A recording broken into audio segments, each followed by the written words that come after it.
بسم اللہ الرحمن الرحیم۔ آخرت کے تصور کے حوالے سے جس مسئلے کو ہم زیر بحث لائیں گے اور جو دراصل ایک غلط فہمی پہ مبنی ہے،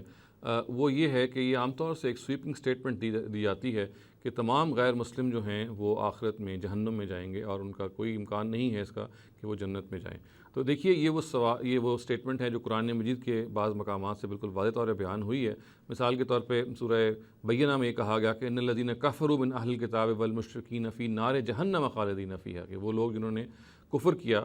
مشرکین سے اور اہل کتاب سے، وہ نار جہنم خالدین فیہا، وہ جہنم کی آگ میں ہمیشہ رہیں گے۔ اس سے یہ تصور ملتا ہے کہ جیسے کفار جو ہیں وہ ہمیشہ تمام کے تمام جو کفار ہیں وہ ہمیشہ جہنم میں رہیں گے۔ اس میں تو کوئی شبہ نہیں کہ تمام کفار جہنم میں جائیں گے۔ اصل میں سوال یہ ہے کہ سارے کے سارے جو غیر مسلم ہیں ان کو ہم کافر کیا کہہ سکتے ہیں؟ تو قرآن مجید کے مطالعے سے یہ معلوم ہوتا ہے کہ سارے کے سارے جو غیر مسلم ہیں ان کو کافر نہیں قرار دیا جا سکتا۔ کافر صرف وہ غیر مسلم ہیں، یا قرآن مجید کی تعبیر میں جو اس سزا کے مستحق ٹھہرنے والے جو کافر ہیں وہ ہیں کہ جنہوں نے حق کا جانتے بوجھتے ہوئے انکار کیا، جو حق کے بارے میں بالکل واضح تھے، جن کو پتہ تھا حق کیا ہے، ان کو معلوم تھا کہ سچ کیا ہے، مگر وہ سچ کے آگے اکڑ گئے، انہوں نے اس کا انکار کیا، پیغمبر کا انکار کیا، اس کے لائے ہوئے میسج کا انکار کیا، اس کی کتاب کا انکار کیا اور آگے سے استکبار شو کیا۔ تو قرآن مجید یہ کہتا ہے ایسے لوگ ہیں جن کو وہ کافر کہتا ہے، اور ایسے وہ لوگ ہیں جن کے بارے میں وہ کہتا ہے کہ وہ جہنم میں جائیں گے۔ رہ گئے وہ لوگ، وہ غیر مسلم کے جو مثال کے طور پر جن پر اتمام حجت نہیں ہوا، یا اتمام حجت کا مطلب یہ ہے کہ حق ان پر اس طرح سے واضح کسی شخص پہ کر دیا جائے کہ اس کے پاس انکار کی کوئی گنجائش نہ رہ جائے۔ یہ چونکہ یہ وہ قانون ہے جو اللہ تعالیٰ کے رسولوں کی زندگیوں میں وجود میں آتا ہے، چنانچہ رسولوں کی زندگیوں کے بعد اگر اس قانون کا اطلاق ہم دیکھیں تو وہ غیر مسلم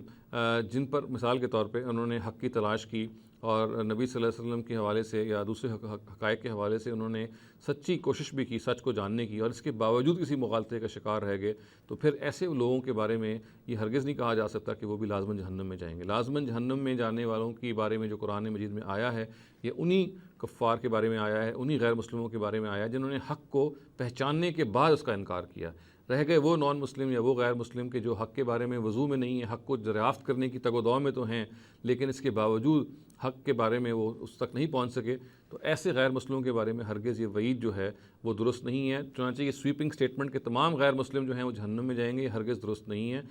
غیر مسلموں میں سے صرف وہ قسم جہنم میں جائے گی جو حق کے آگے اکڑ گئی، جو حق ان کے سامنے آیا اور جس حق کے بارے میں ظاہر ہے کہ تقاضا بھی کیا گیا کہ وہ حق کے سچے تلاش کرنے والے بنے، ان کی زندگی کو حق کا سچا متلاشی ہونا چاہیے تھا، اس کا نمونہ ہونا چاہیے تھا۔ چنانچہ جب وہ حق کی تلاش میں نکلے اور پھر وہ حق تک نہ پہنچے، ایسے لوگوں کے عذرات ہو سکتے ہیں جو اللہ تعالیٰ کے ہاں قابل قبول ہوں۔ ان لوگوں کے بارے میں یہ کہنا کہ وہ بھی جہنم میں جائیں گے، یہ سٹیٹمنٹ درست نہیں ہے۔